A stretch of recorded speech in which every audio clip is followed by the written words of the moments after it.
सत साहिब सतगुरुदेव की जय।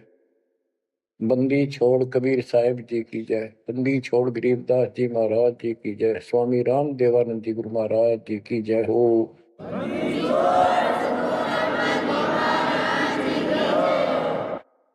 सर्व संतों की जय, सर्व भक्तों की जय, धर्मी पुरुषों की जय। श्री काशी धाम की जय, श्री सुडानी धाम की जय, श्री क्रोथा धाम की जय, श्री बरवाड़ा धाम की जय। सत साहिब परम पिता परमात्मा कबीर जी की असीम कृपा से बच्चों, आज हमारे अंदर अपने घर जाने की प्रबल प्रेरणा हुई है। बच्चों, कोई भी काम है उसकी विशेष जानकारी होने के बाद उसमें रुचि बनती है।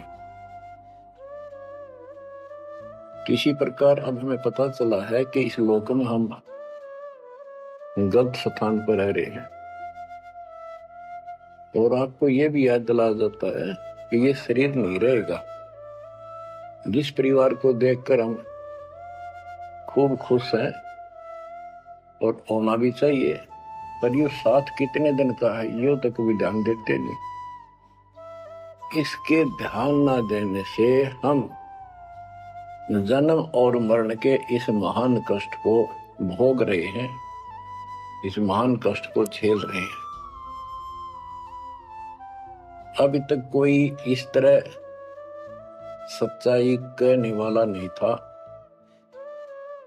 जैसे कोई यूं कह देता ना कि भाई ऐसे ऐसे हो सकता है, मृत्यु हो जाएगी, तो यूं कहा करते भाई, तो भाई ये बात ना बोला, मृत्यु हो जाएगी, अच्छी बात बता। यानी यूं कहना बुरी बात मानने थे कि यूं ना कह, मौत भी हो जाएगी, कभी संसार भी छोड़ना पड़ेगा। यानी इस सच्चाई को अवॉइड करने की चेष्टा करते थे। तो बच्चों, कबूतर क्या करता है, जब बिल्ली निकट आ जाती है वो डर जाता है, उड़ने की बजाय आंखें बंद कर लेता है और सोच लेता है खतरा टल गया, तो वो उसकी गर्दन मरोड़ के खा जाती है। अब आंखें बंद करें काम नहीं चलेगा, ये तो खोलनी पड़ेगी, हिम्मत करनी पड़ेगी, यहां से उड़ना पड़ेगा, काल से बचना पड़ेगा। पहले जैसे 12 कबीर पंथ चले हैं, उससे पहले ये हिंदू धर्म, उसके बाद ये यहूदी धर्म, ईसाई धर्म, फिर मुसलमान धर्म, जैन धर्म, और ये 12 पंथ। इनमें ज्ञान तो बताया जाता था कि भक्ति कर लो, नहीं तो 84 लाख योनियों में जाना पड़ेगा, पशु पक्षी बनना पड़ेगा।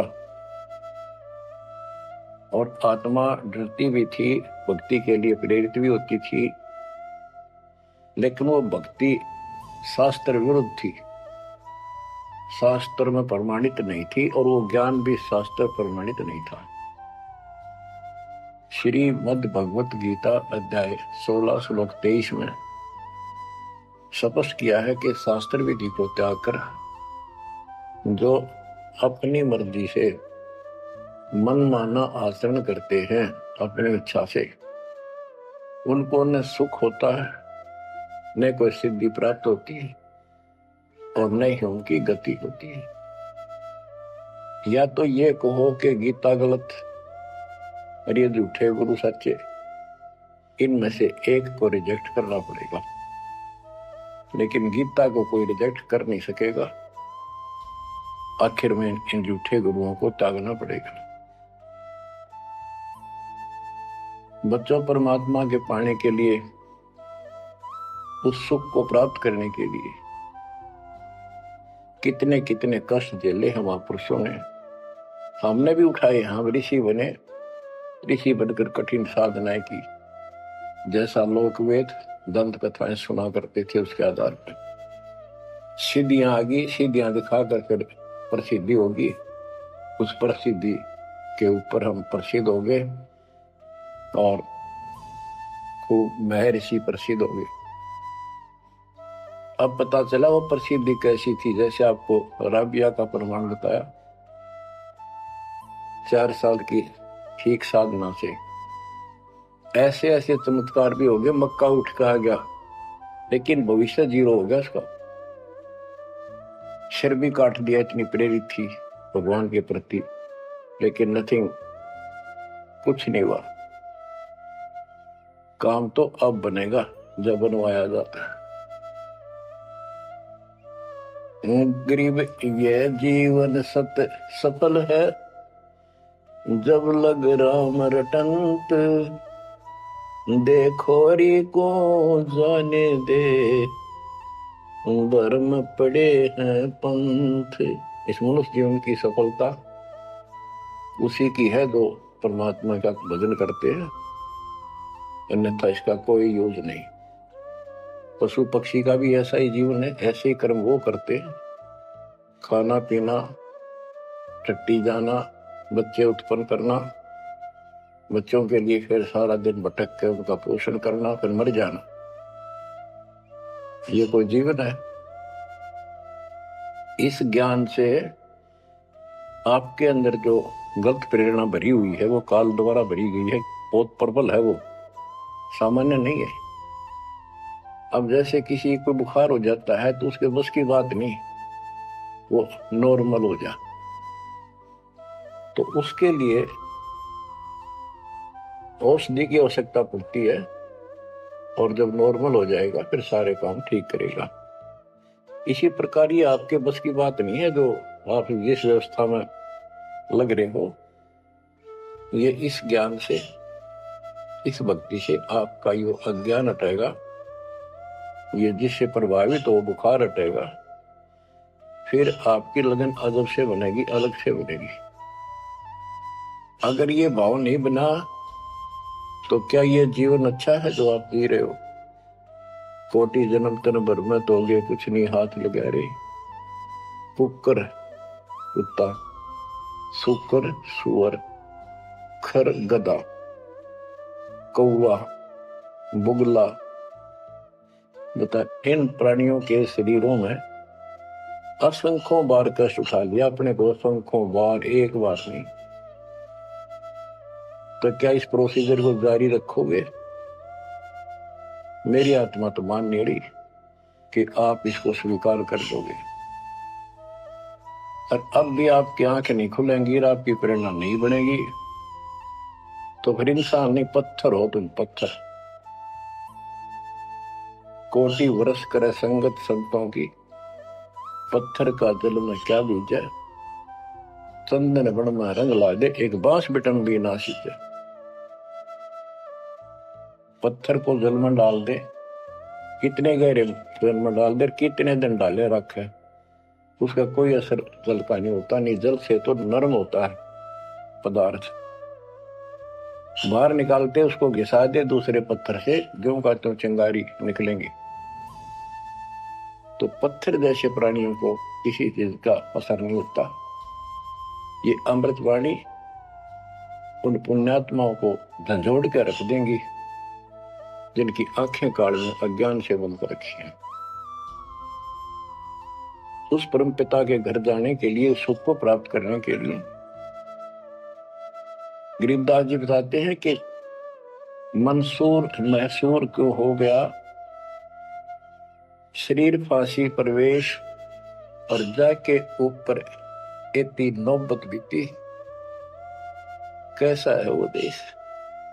उस परमात्मा के सुख को, सतलोक की प्राप्ति के लिए, उसकी प्राप्ति के लिए टुकड़े टुकड़े शरीर करा दिया मंसूर अली जी ने, पीछे नहीं हटा। तो गरीबदास जी कहते वो सुख कितना होगा जिसके लिए शरीर भी खत्म कर दिया, कोई नो प्रॉब्लम। और ये शरीर तो आपका रहेगा नहीं, गारंटीड है। इसलिए बार बार याद दिलाता हूं कि हमारे ऊपर नशा जबरदस्त कर रखा काल में। ये आपके बस की बात नहीं, ये तो ये एंटीबायोटिक आपको प्रेरित रखेंगे।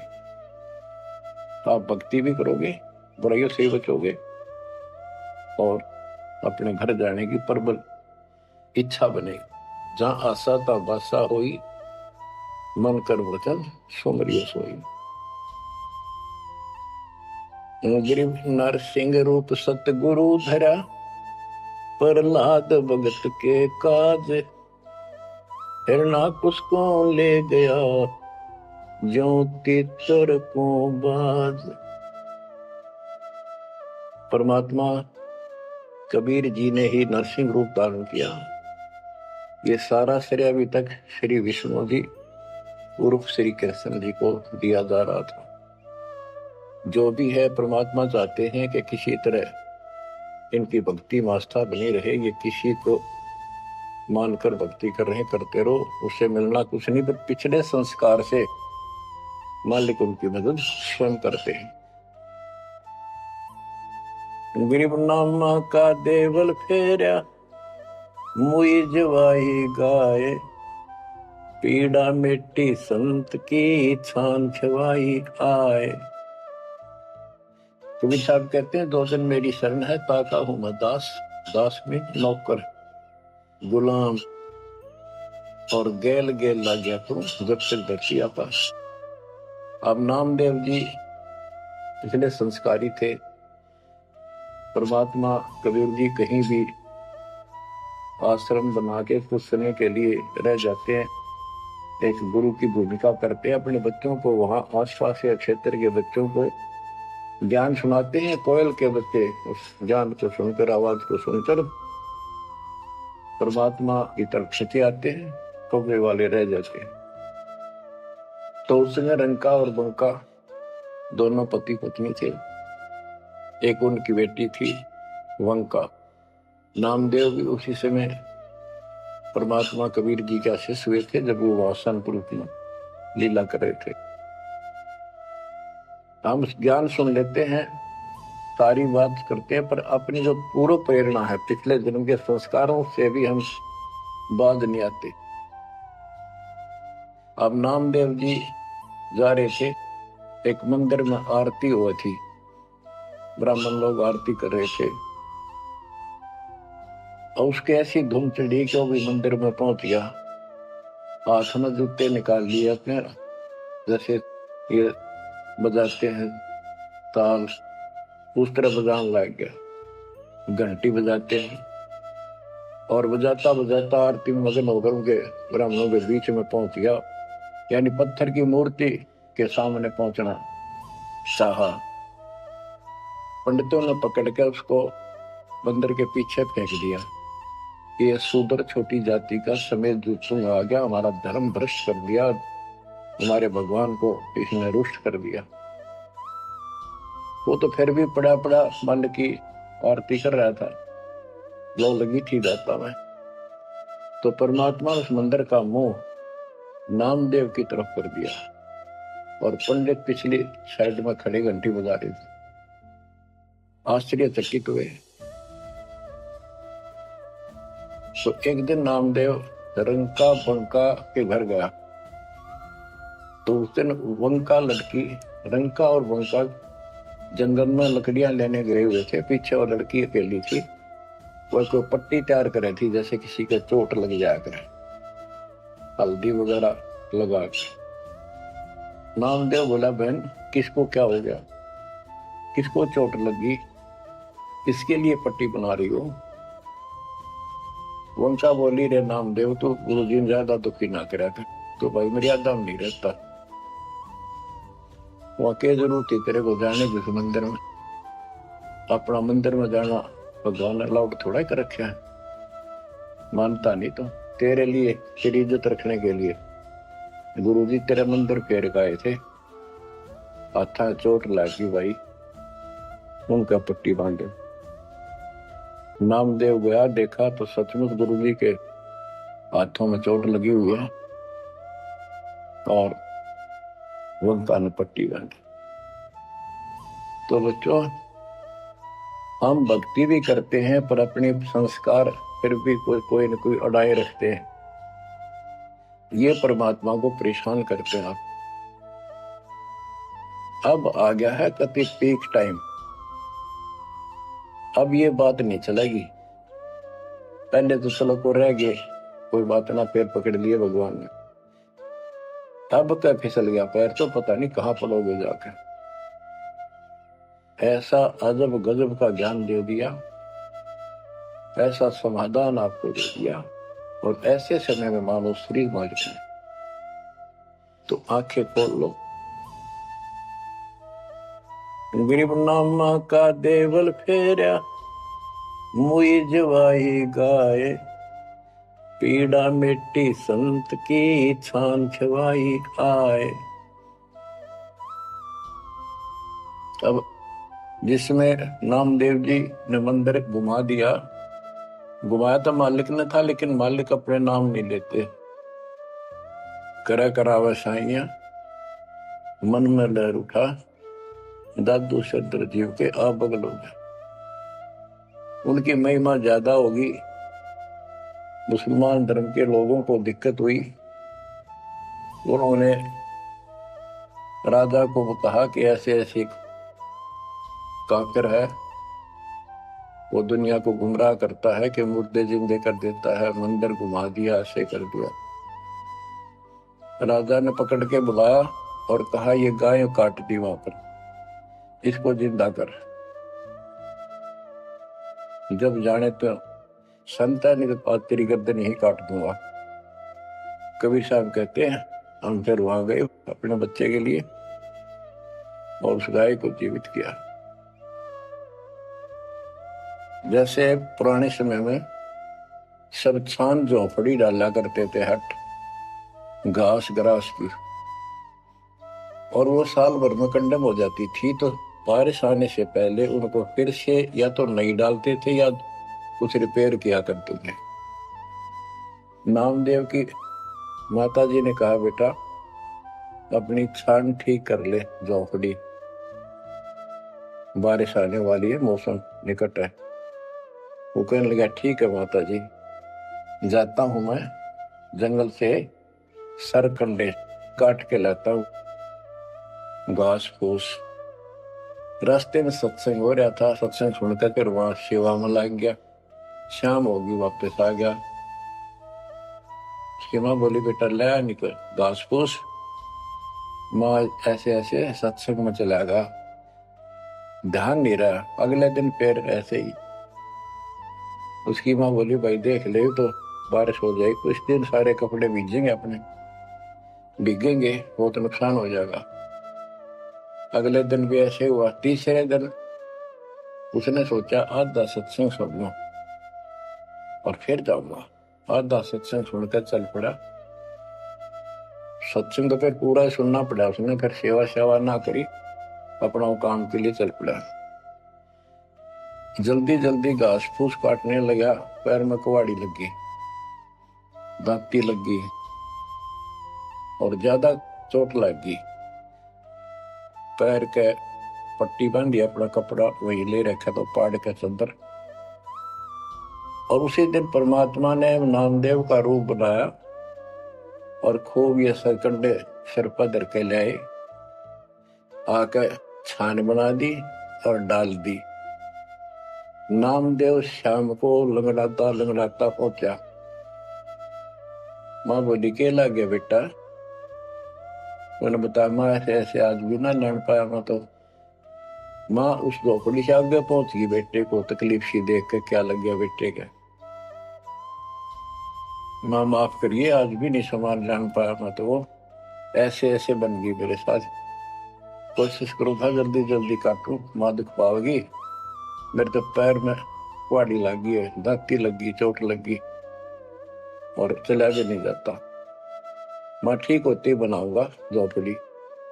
उसकी माँ उसके मुंह की तरफ देखे और कहा बेटा क्या बोल रहा है तू? तो अभी तो आया था झोपड़ी खुद बना के गया, बेटा क्या कह रही है, चोट कब लग गई तेरे? नामदेव निकट आया, देखा ताकि झोपड़ी बना रखी है गजब के सरकंडे लाके। ऐसे तो आसपास की तो थे भी कोनी, ऐसा घास फूस। नामदेव खूब रोया बैठ। माँ भगवान थे, परमात्मा थे वो तो बच्चों जो दिन मेरी शरण है ताका हूं मैं दास, गेल गेल लग गया फिर जब तक धरती आकाश। ये किसी जन्म में भक्ति खूब करी थी जैसे इस युग में, और इस युग के फिसले हुए भक्ति गजब की रहती है, क्योंकि यह साधना शास्त्र में पूरा है। मोक्ष ना होता तब तक परमात्मा इनके साथ रहे, इनसे चमत्कार भी होते रहते, नाम भी हो जाता, पर काम तो ना बढ़ा, मोक्ष तो ना हो। तो ये जो ज्ञान आपको सुना जा रहा है, ये हर पहलू पर आपको सतर्क किया जा रहा है। तो या तो इस भक्ति में छोड़ दो, रिया कति दृढ़ हो जाओ, कमर कस लो, अब के पीछा छुटवाना है। ये लल्लो पत्तो बहुत होली, केवल हम सुख मांगते हैं, धन मांगते हैं, बेटा ना तो बेटा मांगते हैं और धन संपत्ति मांगते हैं। ये तो बिना मांगे दे देगा, जब दिल डट गया आपका, दृढ़ रहे तो कोई भी काम है दृढ़ता के साथ होता है। कबीर साहब कहते हैं, कबीर धीरे धीरे रे मना, धीरे सब कुछ हो, माली सींचे सो बड़ा फिर तो है फलो। आज पौधा बोया है आम का, अगले दिन नहीं लगेंगे फल उसके, महीने 20 दिन भी नहीं लगेंगे, वर्षों उसकी सेवा करनी पड़ेगी। एक बार पेड़ बन जाने दो, फिर देखना आपको छाया भी और फल भी इतने देगा, आप भी खाइयो, रिश्तेदारों को खिलाइयो। इसी प्रकार इस भक्ति रूपी पौधे को पेड़ बना लो। दास देख रहा है, दास ने शुरुआत जब की थी, उनकी क्या स्थिति थी मेरे भक्तों की, वो डटे रहे, टिके रहे, आज हर तरह से उबारा है, संसार से न्यारा है, और मोक्ष मिलेगा, जो जन्म मरण का कोड कटेगा। गरीब कबीर के 100 बंजारा हुआ, आप भक्ति के हेत कंकर बोई जान के, धन्ना भगत के खेत। धन्ना भगत जी बहुत जबरदस्त भगत थे, बहुत जबरदस्त लगन लगी हुई थी उनकी। दया भाव संत में होती है। बारिश हुई, सभी किसान ज्वार बीजने चल पड़े, और तन्ना की पत्नी ने भी ज्वार दे दी, 5 किलो पहले खेत में बो के आओ। भगत जा रहा था बैल लेकर के, हल लेकर के, रास्ते में 4-5 भगत भूखे बैठे थे। तब भगत स्वाभाविक साधु संत को देखकर राम राम करी, उसने बैल खड़े कर दिए, बैठ गया 2 मिनट भगवान का। सुबह सुबह पता चला कि उन्होंने 3 दिन से भोजन नहीं खाया था और मरने के कगार पर। कहने लगे, भगत हम तो मृत्यु के निकट हैं, कहीं भोजन नहीं मिला, क्योंकि रेगिस्तान राजस्थान या भी पहले सारी स्थिति ऐसी थी नहीं, बढ़िया वाली जनता थी। बारिश हो गया तो फसल होगी, ना तो भूखे मरा करते। तो भगत जी ने सारे के सारे ज्वार रख दी उनके आगे, बीज, वो मरे थे भूखे, सारी खा गई।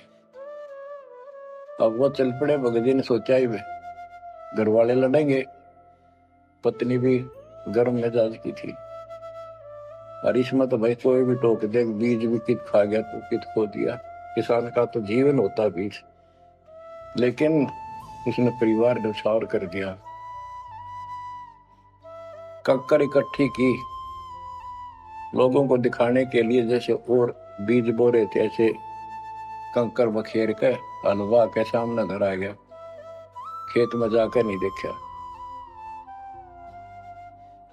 कुछ दिनों के बाद औरों का ज्वार गजब की उगरी, और भगत जी के खेत में तुम्बे मतीरों की बेल उगरी बिना गिनती की, और मतीरे लग गए मोटे मोटे, ये तुम्बे ऊपर नीचे पुड़े नो भरी दिखे, उनका खेत भरा दिखे। कुछ दिन के बाद क्या होता है कि बारिश ना होने से उस क्षेत्र में अकाल जैसी स्थिति होगी, और ज्वार किसी का हुई, किसी की थोड़ी बहुत हुई, बिल्कुल नहीं हुई। तो वो तो बात की बातें हैं। किसी ने जाके धन्ना भगत की पत्नी को बता दिया कि तुमने ज्वार नहीं बोई। वह बोली, बोई, वो कहा हमारा भगत कि ना आपके तो मतीरे उग रहे हैं, ज्वार है ही नहीं। उसका दुख हुआ, ज्वार भी कित खा गया यो। तो वह गई, देखा सचमुच वहां तो मोटे मोटे मतीरे भरे पड़े। एक मतीरा यानी एक तुम्बा लेकर चल पड़ी। धन्ना भगत को पता था कि बात आज बिगड़ चुकी है। उसके बाहर जाते ही भगत वहां आ जाते थे, उसके रहते नहीं आते थे। वह जल्दी वापस आ गई। धन्ना भगत ने सोचा था शाम तक आओगी, तो भक्तों से कहा तुम जाओ, बात आज गड़बड़ है। सिर पर बतीरा रख रखा, ताते उसने बतीरा शर्मा मारा धन्ना भगत का। धन्ना भगत जी ने थोड़ा बचाव किया तो धरती में लगकर फूट गया। फूटते उसमें ज्वार निकली जैसी बीज की साफ सुथरी भेजी थी। अब भगत जी तक टेढ़ा पड़ा, सर बचाया, और वह देवी देख रही थी, कभी धन्ना भगत को कभी ज्वार को। तो वह बोली ये कहां से आ गई ज्वार इसमें। धन्ना भगत नहीं बोला। वह फिर खेत में गई, वह ज्वार उठाकर अंदर रख ली। वहां जाके देखा, कपड़ा बिछाकर मतीरे फोड़न लागी, ढेर लाग गया। गठड़ी बांध के चल पड़ी, ढोण लागी ज्वार। अरोरा की ज्वार कति कंडम सी होगी, वो ये कोई ना खड़ी तो रही, पर उसमें बीज नहीं बना, सूखी सूखी सी खड़ी। अब वह 5-6 गठड़ी ले आई भर भर के। भगत बोला जितनी अपनी होनी चाहिए थी ना तेरे खेत में उतनी रखना, ज्यादा ना जाना भगतमती ने। बोली तू तो ऐसे करा कर, भगवान ने दी है सारी लाऊंगी। वह गठड़ी भर के चाली, जब उसका पोटा पूरा हो लिया वहां तक तब बहुत मरती आई, बाहर खूब लग गया। उतारी तो सारा फूस बना पाया, एक फेर लाई वो भी नहीं हो गया, हार के बैठ गई। फिर धन्ना भगत के खेत में तुम्बों से द्वार निकला, गांव इकट्ठा हो गया। भगत बोला भाई अपनी बांट लो थोड़ी थोड़ी, तो सारे भूखे मर तो बच जाएगा गाँव। तो सब ने अपने हिसाब का थोड़ा थोड़ा ले लिया, और फिर भी उबर दी रहेगी। बच्चों ये बातें कोई बनावटी नहीं है। जिनने भगवान के ऊपर समर्पण किया, जो भगवान पर समर्पित हुए, भगवान ने कभी उनका मारा नहीं। चारों युगों को देख लो, हमने किसका रखा मार। तो बच्चों ये महापुरुषों की जो कथाएं हैं आज अपने काम आऊंगी। आप एक बार लग कर देखो इस बारे में, कोई जगह नहीं रहेगी आपको अगर मगर करने की। इस मन को कति परमात्मा हर तरह से संतुष्ट होगा। दास अपनी एक कथा बताओगा। हम सुनते थे कि द्रौपदी का चीर बढ़ा दिया भगवान ने, पर ये नहीं पता था क्यों बढ़ाया था। वो तो अब इस तत्व ज्ञान से निखार हुआ कि कबीर परमात्मा ने एक लीला करके उसका लीर ग्रहण किया कपड़ा, पर उसके कारण बढ़ा था। तो किसी को कहते वो मानता नहीं था, ये कोई बात है, कैसे हो सकता, ऐसे नहीं हो सकता, वैसे नहीं हो सकता। हम भी मानते थे कि चल ना होगा, पर भगवान तो है और बहुत काम कर रखे हैं। और मन मानता था भगवान कुछ भी कर सकता है, क्योंकि आस्था जब भी बनती है जब ये भावना बढ़ जाएगी परमात्मा जो चाहे सो कर सके। इम्पॉसिबल वर्ड नहीं है उसकी डिक्शनरी। आपको बताता हूँ, नाम ले लिया, 2-3 साल हुए थे बस। 1988 में नाम लिया, 1989 की बात है। तो एक मकान बनाया, ऊपर मकान बना रखा है, उसके ऊपर एक गैलरी ही पे पूजा स्थल बनाया, 5.5 बाई 15 फुट का। उसमें एक गली में झांकी थी, खिड़की और विंडो, और एक अंदर आंगन की तरफ क्रॉस वेंटिलेशन बढ़िया था। तो जल्दी के कारण मैं बने बनाए वो लिया जगड़े पूजा स्थल, 2 मांझ कर उनको पेंट करके लगा दिया। उनमें शीशे भी लगे हुए थे। एक शीशा टूटा हुआ था, एक शर्फ खिड़की का, वो डबल होते। मैं ये चढ़वा देंगे बाद में, जल्दी काम हो जाएगा। वहां मैंने ये भक्ति बोध छपुआ कर रखी कि गुरुजी आएंगे, उनको सौंप दूंगा, वो आगे भक्तों को देते रहेंगे जब कोई दीक्षा लेगा। ऐसे सेवादास करने लगा। क्या हुआ कि उस जो शीशा टूटा हुआ था उसमें के चूहे बढ़कर उनको काटने लगे। और उस समय क्या था, जब वो जंगले लगाए तो जाली लिया था, ये लोहे की जाली जो मच्छरों से बचाने के लिए खिड़कियों पर लगाई जाती है बाहर की साइड। और वो गलती से वो गलत काट के दे दी। मैं वो साइज लिख के उस लोहे की दुकान पर दिया, भाई ये काट के तैयार कर दे, इनका बिल बना दे। मैं और सामान लेकर वापस आया, उसने बांध कर लपेट कर रख रखी थी। मैं उठाकर चला पैसे देकर। आके मैंने कहा ले भाई लगाओ। तो ये बड़ा लड़का और एक वहां किराएदार रहता था, वो बोले हम लगा देंगे। कील क्या सारी ला रखी थी, उन्हें सीढ़ी लगाई। मैं तो चला गया उनको कह के, शाम में आया तो कोई नहीं लगा रखी।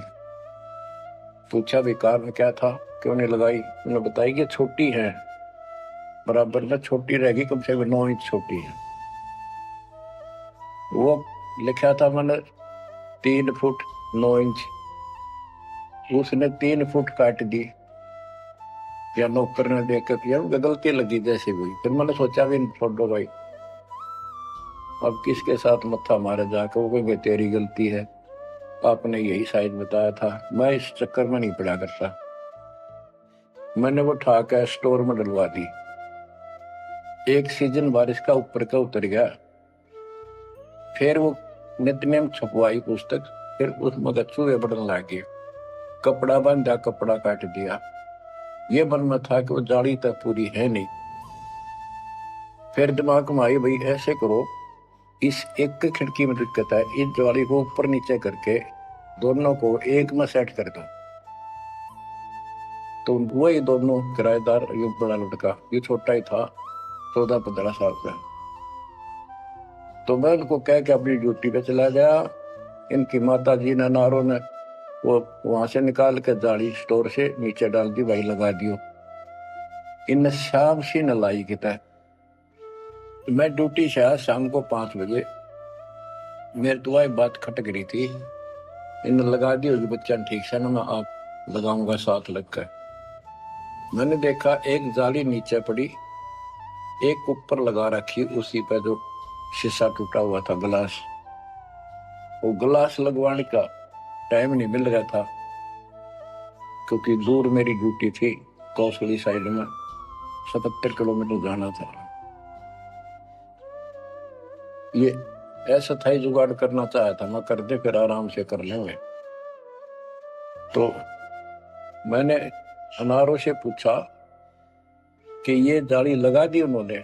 ईब ला के गए, सुबेरे की कह रही थी भाई ला दे, पर ध्यान नहीं दे रहा था यो लापरवाह। ईब ने देखा गाने वाला पापा ने फटाफट बुला कर नील को लगवा दी। मैं बोला जाली ये और ले आए क्या? ये बोला नहीं और तो नहीं है, ये तो वही है जो ऊपर डाल रखी थी स्टोर में। मैंने ये सुबह आपके जाते इनको कह दी कि भाई ये रखी, लाओ जब ला दियो। मुझे विश्वास नहीं हो रहा, तू सच्ची बता, ये बदलवा तो नहीं डाय इसको? वो बोली बदलवाओ की थी तो लाई मुश्किल तो है, बदलवाने का कित है यो। मैं हैरान, मेरा विश्वास नहीं हो रहा कि एक पूरी हो ही नहीं सकती। पूरी हो करके भी 6-7 इंच नौ टिकरी बराबर मुड़ के 9 इंच वो बड़ी और 6 इंच और एक्स्ट्रा उसी साइड। दूसरी देखी, दूसरी भी गई। फिर इसने डायमंड ढूंढ गए, बड़े लोग खेल रहा था कि तो मैं बोला तू ये बता, ये जाली बदलवा के लाया है कि वही है? वही है, मेरी मां ने उतार के यहाँ डाल रखी थी, हमने ला दी। मैं मेरी कसम खा, कबीर साहिब की कसम खा दी। बच्चों, वो दिन है आज, इतना गजब का विश्वास कर दिया दोस्तों। बात कुछ नहीं थी, बात और भी लाई जा सके थी, लेकिन लो दिखा दिया, कपड़ा छोड़ हम लो बढ़ा जा। इस मालिक कबीर साहब ने लोहे की जाली बना दी, वो आज भी विद्यमान है। एक तो उनमें से वो मकान बेच दिया था इसने, वीरेंद्र ने, मेरे यहाँ स्मारक पाने के बाद। जिसने लिया वो भगत, उस भगत ने वापस डोनेट कर दिया कि ऐसी अनमोल पूंजी को मैं सुरक्षित नहीं रख पाऊंगा, आपको वापस देगी। आज वो फिर वही है, वह जाली लगी हुई है। हमने भी उसको सफाई अभी किया नहीं है, क्योंकि हमें थोड़ा सा फुर्सत ही होगी, यहाँ से निपटेंगे इस मिशन को पूरा करके, उसको फिर याद के रूप में रखेंगे। तो बच्चों, विश्वास रखो इस मालिक पर। कहे कबीर सुनो भी साधो, मैं तो हूँ विश्वास में, और गलत साधना करने से कुछ नहीं मिलेगा। क्या बताते हैं, गरीब कबीर के सो बंजारा हुआ, आप भक्ति के हेत काकर बोई जान के, धन्ना भगत के खेत। वहां काकर से अन्न हुआ, कंकर से, वहां काकर से अन्न हुआ, वहां केसों से हुआ कबीर, वार पार पावे नहीं गति कुछ गहर गंभीर। अब नकली गुरुओं के कारण ये सारा अध्यात्म ज्ञान नष्ट होया पड़ा था।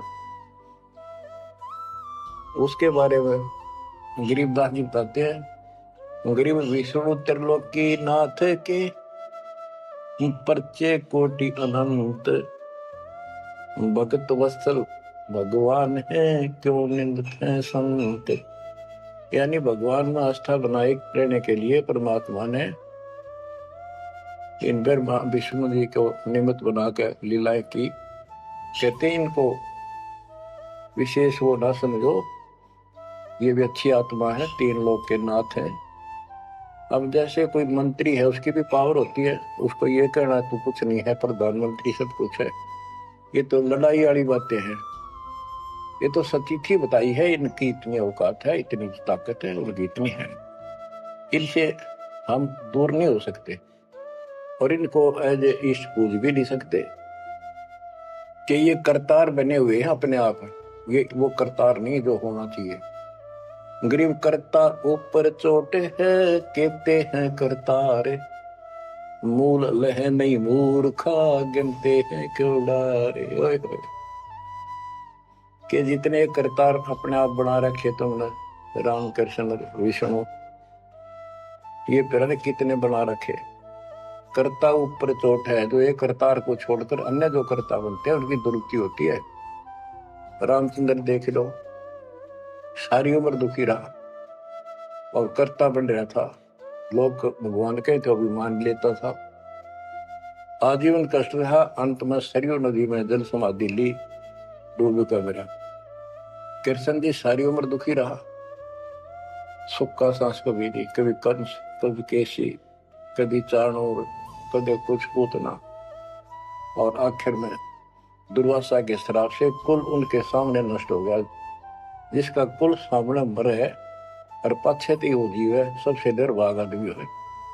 सब कष्टों को देख कर रो रो कर टाइम काटा, आखिर में एक विषाक्त तीर से मारेगा, विषाक्त जहर से बुझे हुए एरो तीर से मारेगा। अब क्या बताते हैं, गरीब करता ऊपर चोट है, कहते हैं करतारे, मूल लह नहीं मूर्खा, गिनते हैं क्यों डारे। के मूल की पूजा क्यों नहीं करते, डालियों में क्यों गिनते फिर हो तुम, कितने भगवान है, कितने टहनी है। मूल से सब कुछ होता है। गरीब सतगुरु साहिब एक है, दूजा ब्रह्म विरोध, बिन सतगुरु सूझे नहीं, चाहे पढ़ो 18 बोध। गरीब गल गोटा गुरु आखने, फांसी दे अड़ाए, द्वादश तिलक बनाए कर, चंपुर दे धकाए। कि ये इंसान का नाश करने, मनुष्य जीवन को बर्बाद करने वाले ये बाह्य दिखावा करके 12 तिलक बना लेंगे, कंठी माला पहन लेंगे, लाल कपड़े बड़ी बड़ी दाढ़ी मूछ उछालेंगे या घुटन घोट हो जाएंगे, मूड में डालेंगे। ये गलगोटा है, ये काल की फांसी लिए फिर रहे झूठी साधना करवा के। कहते तो 10 तलक बनाए कर लोग इन पर कुर्बान हो जा साधु है, और जमपुर दे धक्का, यानी उस नरक में धक्के ते ठोक दे। क्या साधना गलत आप पे जागा करो। गिरव झूठे गुरु का नाक ले, फिर श्रवण और नैन, सतगुरु बोले साखिए, दूर कर फोकट पहन। कहते नकली गुरुओं का इनका जूते मारे, नाक काटे, यानी कहने का भाव है कि इनका बच जा, दूर हो जा, फूक दे। फूकना मतलब ये नहीं आग लगा दे या उन्हें मार दे। उन्होंने आग्रह कैसे, यह कहावत हमारे है कि इसने फूक दे एक तरफ, जैसे कोई सामान मंगाया, इसकी जरूरत नहीं, कौन खा ला, ना फूक एक तरफ, यानी पटक दे दूर। एक गरीबदास जी कहते झूठे गुरु के नाक कान काट दे। इसका अर्थ है कि उनको कति वहां से अपने से दूर कर ले। गरीब झूठे गुरु को झटक दे, से स्वामी को फूक, या मैं दोष जरा नहीं, शब्द कहा हम कूक। गरीबदास जी बताते हैं झूठे गुरु को झटक दे, और जो नकली शिष्य उनके चिपके बैठे उन्हें भी फूक। फूकने का मतलब ये नहीं उन्हें मार दे कि एक तरफ पड़े रहने दो। गरीब पीछे गई सो जाने दे, ले रहती को राख, उतरी लाभ चढ़ाई यो करो अपूठी चाख। गरीबदास जी कहते पीछे जो होई सो हुई, उसने भूल जाओ, अब शेष बचे जीवन में संभाल लो। उतरी लाभ चढ़ाइयो करो अपूठी चाख। जैसे हम सत भक्ति ना करने से हमारे सारे काम बहुत खिंचके होते हैं, होते ही नहीं, परेशानी रहती है। और जब सच्चा गुरु मिल जाता है वही काम फटाफट होने लग जाते हैं। पुराने समय में कुएं से जल निकाला करते थे, सिंचाई का काम भी कुओं से होता था, उसमें बैल जोड़े जाते थे। एक लाव होती थी, लाव, वो डोल नीचे जाता था, एक लकड़ की पुड़ी होती थी, लोहे का इतना सिस्टम नहीं था, फिर लोहे की बनने लगी थी पुली, उसके ऊपर वो लाव यानी रस्सी, मोटी रस्सी होती थी, बढ़िया मजबूत। वो पुली से नीचे उतर जाती तो अब पुली घूमती नहीं, वो फिर किसी होती थी, वो घूमती नहीं और अड़का खड़ा हो जाता, नीचे रस्सा गिर जाता साथ में। फिर उसको कहते फिर से पुली पर रख और फिर खींच, आसानी से घूमेगी और फटाफट पानी निकला होगा। कि शास्त्र विरुद्ध साधना करके भक्ति से दूर होकर भगवान से तुम दुख पा रहे हो, फिर से भक्ति शुरू कर दो, फिर आपको सुख होगा। गिरव पीछे गई सो जानते, ले रहती को रख, जो शेष बचा जीवन इसको संभाल ले रख। उतरी लाभ चढ़ाइयो करो अपूठी चाख। गिरव बोए बिन पावे नहीं, जीवित कैसा योग, 84 आसन कर मिटे न संसार शोक। के जीवित मरे बिना परमात्मा प्राप्ति नहीं होगी। तुम जैसे बकवादों लग रहे हो, जीवित कैसा योग, ऐसे भक्ति नहीं पड़ेगी। और जो 84 आसन कर करके लोग दिखावा करते हैं, इसे मोक्ष नहीं है। गिरिव पंचअग्नि पाखंड है, मोनी तपे आकाश, झरने बैठे क्या हुआ, क्या जी में पंच गिरास। ये 5 धुएं लगा के बीच में बैठ जाते हैं ये पाखंड करने के लिए। इन मकला इतनी है ज्ञान नहीं इनको। कोई मौन रखता है, कोई तप करता है, मटके घड़े के अंदर सुराख करा के एक तपाई कर रख के 40 दिन सर्दी के महीने में 100 मटके डेली पानी के अपने सिर पर डलवाता है। और वो बड़े बड़े गांव के लोग पुष्पाखंडी के चारों तरफ परिक्रमा करते हैं। और कोई कहे मैं सिर्फ 5 गिलास खाया करूं, ज्यादा खाता नहीं। इस तरह के ड्रामाबाजी से अट्रैक्ट करते पब्लिक को, पल्ला कुछ नहीं। गिरिव दूधा धारी शब्द है, पान फूल फल खायूं, घट में नाम न संचर, ये बंधे जमपुर जायूं। कई बताते हैं एक बाबा है, दूध दूध पियो है, बड़ा शब्द है, दूध दाधारी बोलो उसने, और केवल कभी फल खा लेता है, कोई फूल फल ही खाता है। तो गरीबदास जी कहते, गरीब दूध दाधारी शब्द है, ये पान फूल फल खाई, घट में नाम न संचरे, बंधे जमपुर जाई। सच्ची भक्ति है नहीं, सीधे नरक में जाएंगे। गरीब चुंडित मुंडित भद्रा, मोनी मैल न पावे, धूमर पान ठडेसरी, ये दो जग धक्के खा। गरीब योग नहीं यो रोग है, जब लग निज नाम न चीन, घर घर द्वारे भटकते, देख बिना यकीन। गरीब देख लिया तो क्या हुआ, जब लग नहीं विवेक, तीन काल निपजे नहीं, नहीं मिटे कर्म रेख। के चुंडित मुंडित, जैसे बड़े बड़े सिर पर जटा रख रखी है, दाढ़ी बड़वारी, माला मोला पहन गए, बाहर भाई ड्रामा फूल कर रखे, लाल कपड़े पहन रखे, या कति गोट करवा रखे, मुंड मुंडवा रखे, कहते हैं इनसे कुछ नहीं मिलना, कोई मौन रखते हैं। गरीब चुंडित मुंडित भद्रा, मोनी मैल न पावे, धूमर पान ठडे श्री, ये दो जग धक्के खाए। ये धूमर पान करें, नशे करें, सुल्फे की मारे चलम भर कर ढूंढ उठा दे, ठडे श्री खड़े होकर तप करते, कहते दो जग में धक्के खाओगे, नरक में जाएंगे। बच्चों, ये मूल ज्ञान है, ये तत्व ज्ञान है, और ये जो ज्ञान आपको दिया जा रहा है, आपके लिए वरदान होगा। ये कबीर साहब की गिफ्ट है। इस रजा को संभाल के रखियो, इसको हल्के में ना लियो बच्चों, कुर्बान हो जाओ। ये धंधे करते था सिंह धन हो गए, कितना पूरा ना पट्टा। इसकी शरण में डट कर सत्संग सुना करो, सेवा करो और दान करो, मर्यादा का निर्वाह करो, भक्ति करो। देखना नारे रंग ला देगा दाता। मालिक आपको मोक्ष दे, सद्बुद्धि दे, आपको याद बनी रहे अपने घर की सच्चाई।